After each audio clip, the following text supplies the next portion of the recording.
So some months ago, I participated in Steve Kaufman's language gathering, and it was the first one that had link users, and I was the first to talk in there. And I explained how I use YouTube for language learning, and apparently many people were interested in my method because I use different resources and different websites usually to look for YouTube videos with subtitles for learning Korean in my case. So I decided to make this video to show more of a kind of in-depth method so that you can use it for your target language as well. In the last video, I talked about the theory, why YouTube is the best resource in my opinion for language learning.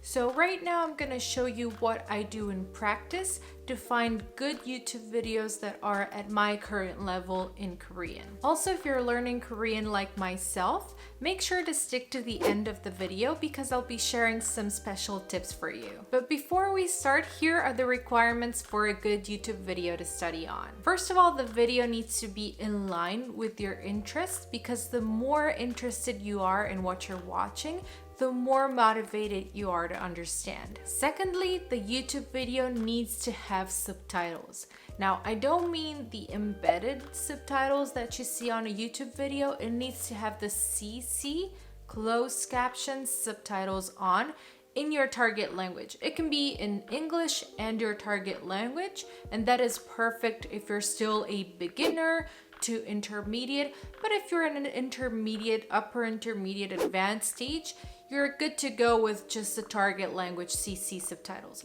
But make sure that these are not the funky auto-generated stuff, that this is real human closed captions, and also that they are the closed captions on YouTube. They're not embedded. And this is because we don't want to spend all day just transcribing stuff. It's super boring and super time consuming, so don't do it. Now, here is what people usually do when they're looking for videos with subtitles on YouTube. And I'll show you with my computer. Let's grab it over here. So, what people would do most of the times is that they will just look for something on YouTube and they will filter with subtitles over here.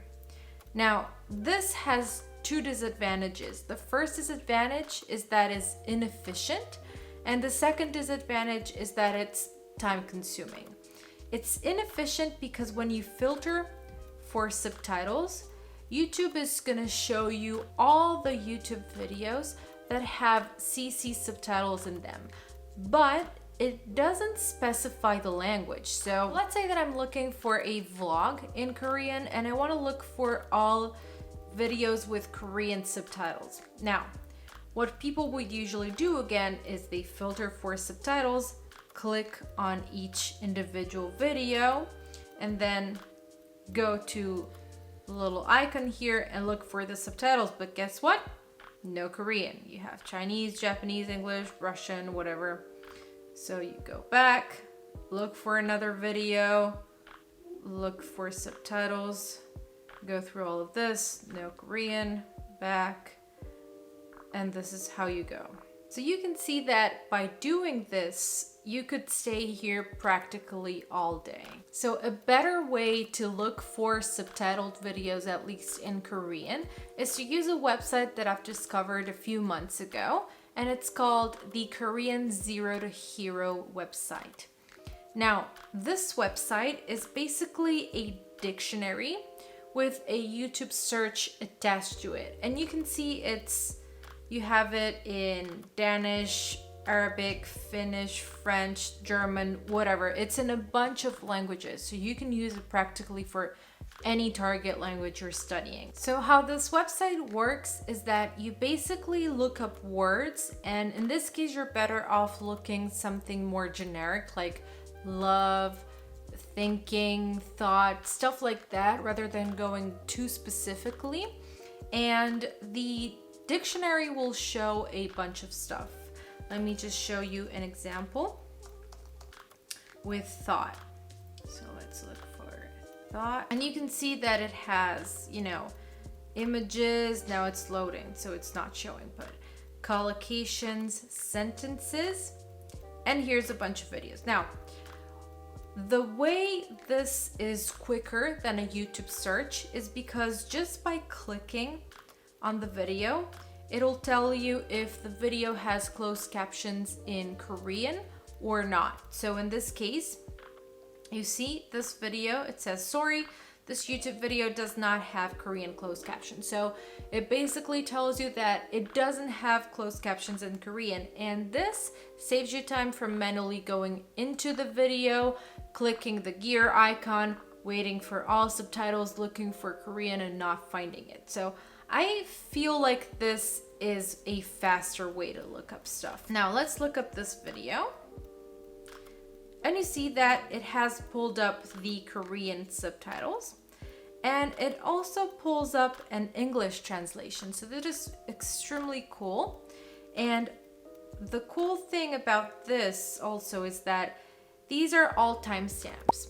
So you could basically click on a sentence and it'll show the YouTube video exactly at that point. So that is super cool for studying with reading and listening at the same time. Now, what I do after I found a YouTube video with subtitles is that I would actually go to that YouTube channel and check if they have other videos with subtitles, because usually at least with Korean, it happens like this. There's like a YouTube channel, they have a video with subtitles in Korean, and you would think that all other videos have subtitles in Korean, but they usually don't. It's like maybe a couple of videos per channel. But if I find that a YouTube channel continuously puts up videos with Korean subtitles, I would subscribe to that channel and I would start saving those videos in a playlist. Now, there are two ways to save YouTube videos with subtitles in your target language to keep them organized.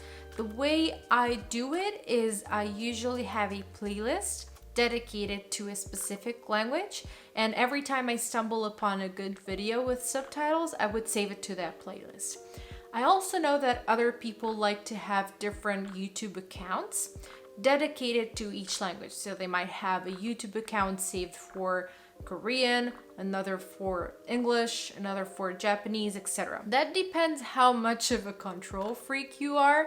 I honestly prefer the playlist because I like to have just one account and then use it for all languages. Now, here are the tips for Korean learners. Now, if you're looking for a YouTube video and you find one that has this here, this Korean Jamaic, make sure to save them, because Jamaic is basically a website. I'm gonna show it to you here. It's a company that provides subtitles in a bunch of different languages for mainly Korean YouTube content creators. So for Korean, look up in the subtitles Jamaic. If they have Jamaic, subscribe to that channel and keep saving their videos, because they use basically this company to have their videos subtitled.